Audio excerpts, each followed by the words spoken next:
My name is Timothy Broche. I have a passion for the outdoors, family, and cooking.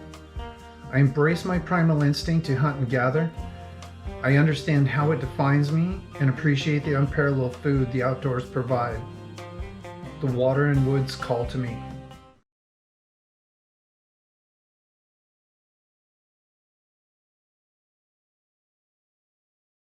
Well, today's October 27th, getting close to Halloween.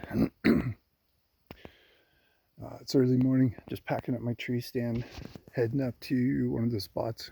Can't see anything, it's so dark this morning. It's a bit colder than it has been.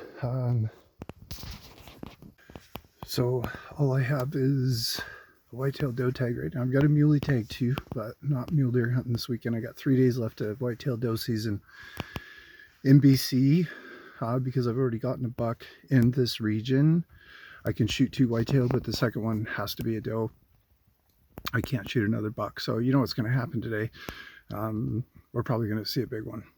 So hopefully I can at least get some footage. But if I can film my whitetail doe tag this weekend, then I've got about 7 or 8 days of mule deer hunting, which is all I got left after the 31st, because that's when doe season closes. So I just got about a little bit over a kilometer to hike up to where I've had the game cams up here in one of my whitetail spots, and climb this tree and trim off some branches so I can get up a little bit higher and hang out and see if we can get a whitetail doe today. Okay, I just got up here to where I need to take off into the woods here off the trail. Everything always looks so different in the dark, and usually when I'm heading off into the woods like this, I have a trail mark one so I can go straight to my tree stand tree. I'm pretty familiar with this spot, but I've got about 200 yards to climb up this to get to the upper edge of this little incline. And my tree stand's heavy, so I'm just hoping I can navigate my way through here in the dark with a reasonable amount of ease. I'm doing pretty good so far. There's my lower game cam, so just need to follow this trail up, but I just seen some eyeballs up the hill right about where my tree stand tree is. So there's deer moving around in here right now, so I'm spook them out, but nice to know they're here.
Not a very big doe, but probably 2-3-year-old, and a very, very quick kill, so I'm pretty happy about that. From up there in my tree. Oh, so you got to notch my tag, so I'm done whitetail hunting this year. So I'm not going to worry about dragging her out of here to field dress. But I'll get her field dressed here and then take my stand back to the truck, grab my pack and come up and get this quartered up. And I'm far enough from the truck, I'll have to pack it out, but it's okay. It's early in the morning, got all day. The bullet came out right there. Went right down between her shoulder blades. That's a good shot from a tree stand. Okay, I got my stand loaded back in the truck. This backpack, the day pack comes off of this. This part comes off of it, but it's got all my processing equipment in there, so I'll have to make 2 trips to get everything down. So I'm going to take the day pack up with me, get everything processed, bring the first load out, drop the day pack, and then just take the pack board back up and get the rest of it. It'd be interesting to see what's on the game cams. Haven't been up here for 2 weeks. Throwing my tree stand up here this morning was a shot in the dark. Hadn't had a chance to see if anything was moving around, but oh, it's a little further than I thought. But I knew from previous years, and the last time I did check the game cam, there were does and there's a few deer on the trail cam, so I didn't know what else to do but throw my stand up here. Worked out well.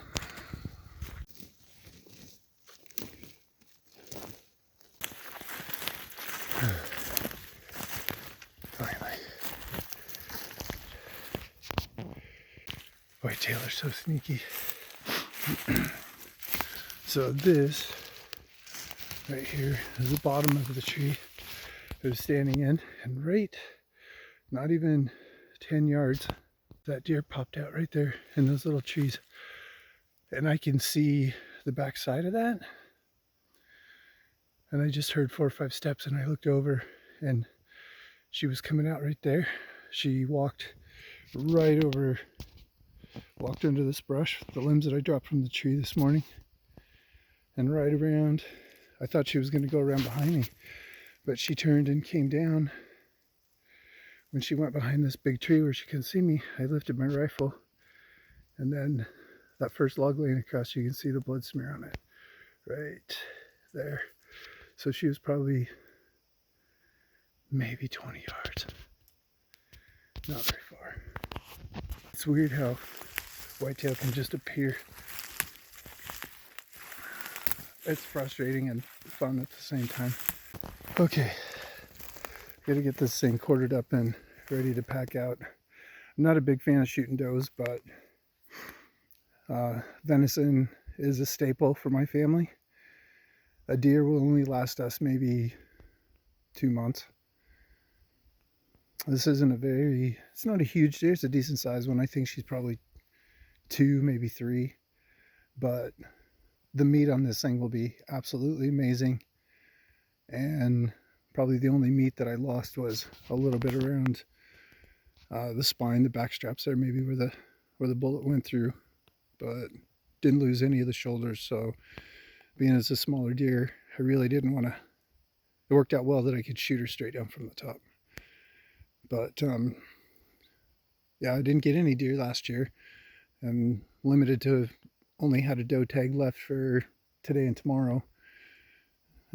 Still got a muley hunt coming up in a couple weeks, but we needed some meat, and I'm thankful to be able to harvest this deer.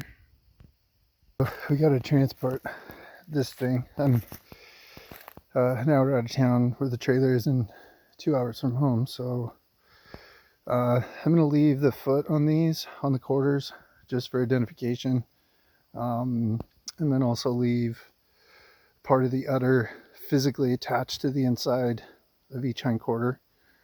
I'll take the head with too, just in case, but I'm going to we're going to save the meat off the neck. But I'm fairly certain regulation dictates that for bucks you leave the testicles physically attached to the thigh, and for does split the udder in half and it needs to be physically attached to each thigh as well. But just for ease of conversation with the CO, if I get pulled over, there's a lot of poaching going on out here, but I'm going to leave the feet on each one of the quarters so they don't wonder if I shot a muley doe. But just getting ready to take the meat off this side. Okay, finally got her done. So everything's in bags, except this piece. So this is the spine with the back straps on it.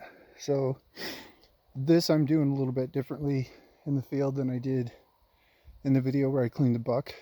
Field dressed, quartered up the buck to carry out, leaving both back straps on the spine, though I lost part of it with that shot, but didn't damage any of the front shoulders, so that's good.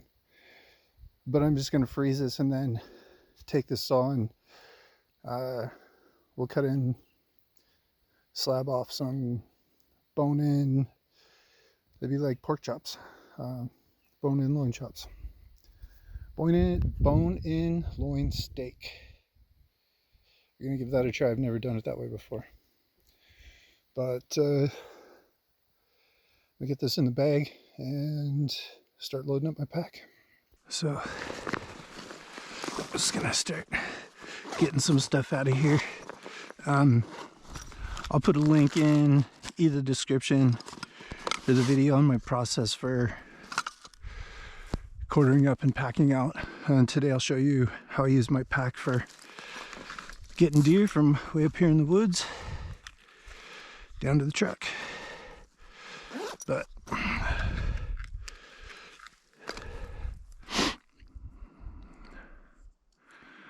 time to get to work.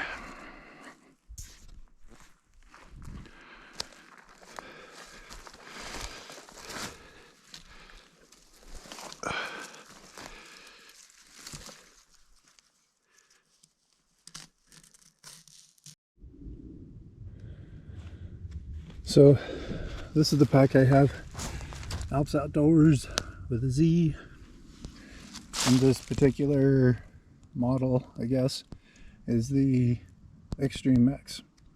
When you're shopping around for these things, good luck if you can get past all the tactical nonsense that's all over every time you do a search for a backpack. You might be able to find what you're looking for. What I like about this is it comes apart, and this thing has a ton of straps on it. And one thing that is very critical when you're packing out meat, looks like we got some more straps down here,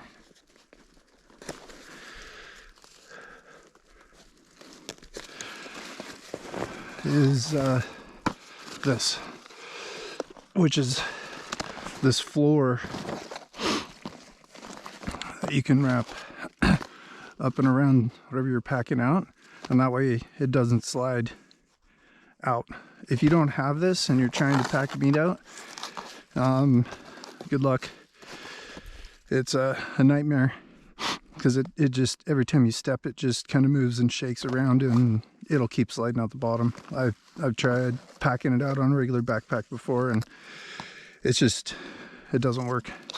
So, but this baby is amazing, and it's got all kinds of straps and hooks and these things. You can see these straps come undone, and then you can wrap it around over the top of this. So anyways, it's pretty cool. So we're gonna move this over here, get our first load on, and then snap the day pack back on, take it down to the truck, unload the meat, take the day pack off, and come back for the second load.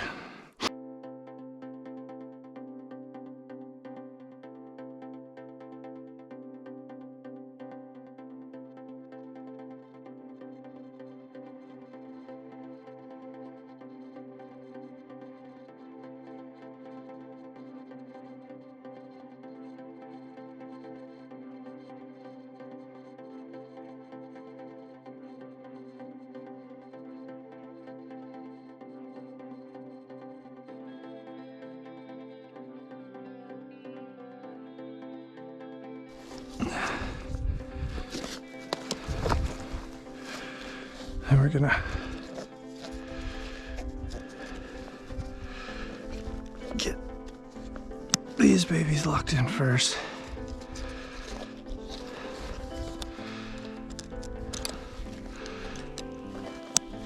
Get that nice and tight. And then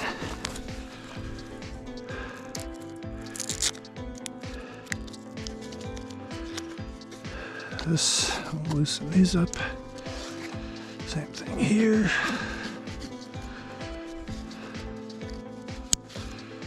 And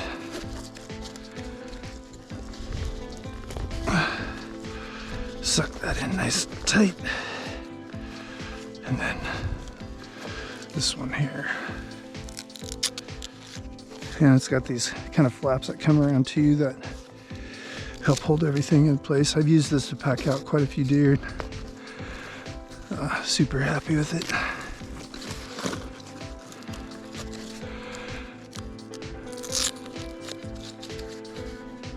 And it is made out of some tough stuff.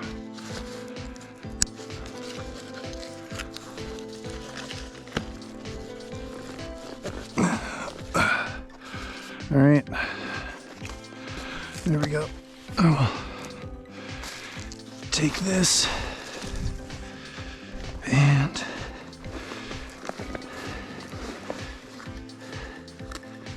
get this. It's almost got too many straps. Get these hooked in first. And they just go, I don't know if you can see that, they just go back where they were at the top there.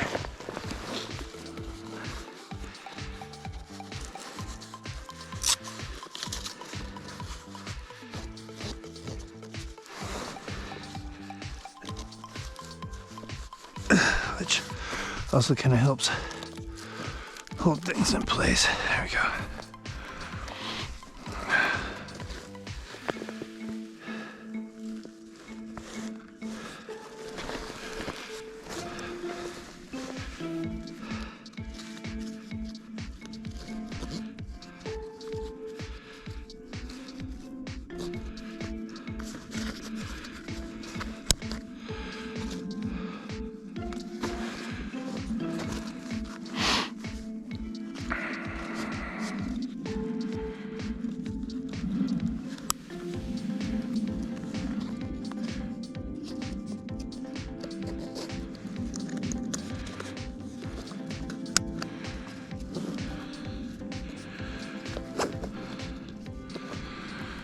Okay, that's pretty much it, except for getting it on.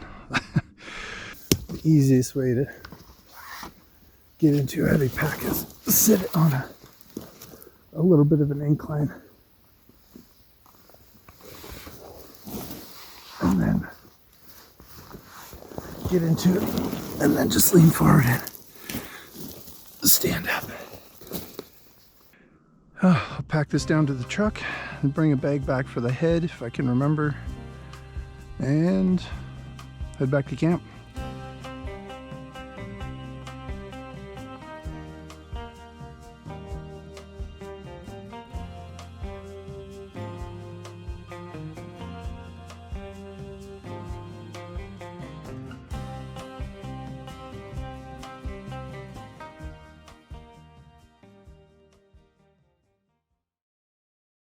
Coming back up for my last load,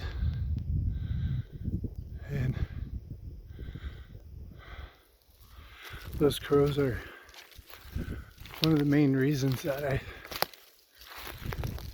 use the game bags and hang the meat up in the trees. They'll get on the hide and the gut pile, and they won't be able to really mess with that meat that's hanging up. We got magpies up here already too. Oh, just taking a little break before I pack this load down. This has been an interesting year for me. You know, after not getting a buck last year, I'm not getting a deer last year. Last year started out, 2022 started out good. I got a nice turkey right at the middle of the season. Got a spring black bear and thought I was rocking the world, and then fall came along and I was a little bit arrogant, I guess. I didn't hunt too much through September, October, thinking I would just hunt the rut and fill out my tags. I wasn't able to harvest one in the Kootenays last year, my spot in the other region, dealing with that grizzly and the COs and all of that ruined that trip. And then I came for my first day of mule deer season and got sick and never completely recovered. I didn't get any mule deer hunting. Came back over here for whitetail season, and still it was just one cold after another with my son in kindergarten last year. He was bringing cold after cold after cold, and I could hunt half days, but it snowed early. I couldn't get to some place. Like, it was just problems, and ended up not getting a deer last year. So, this year, I didn't get to the Kootenays either because of the silly tires on the trailer. But, it's not even, we got 4 or 5 days until Halloween, right at the end of October right now, and filled both my whitetail tags already. So as soon as mule deer season ends, which is on the 10th, I'm going to be home. I might do a couple days of moose hunting. Goes until the 15th of November from the 1st, but my wife's going to be super happy with me being home a little bit more for a while. I've been gone really since probably April. Spent a lot of time with my kids and grandkids, but it's been hard on my family at home with me trying to catch up from not getting to the States during COVID. So anyways, feel like I'm ready to go, so I'm going to grab my pack and get down to the truck.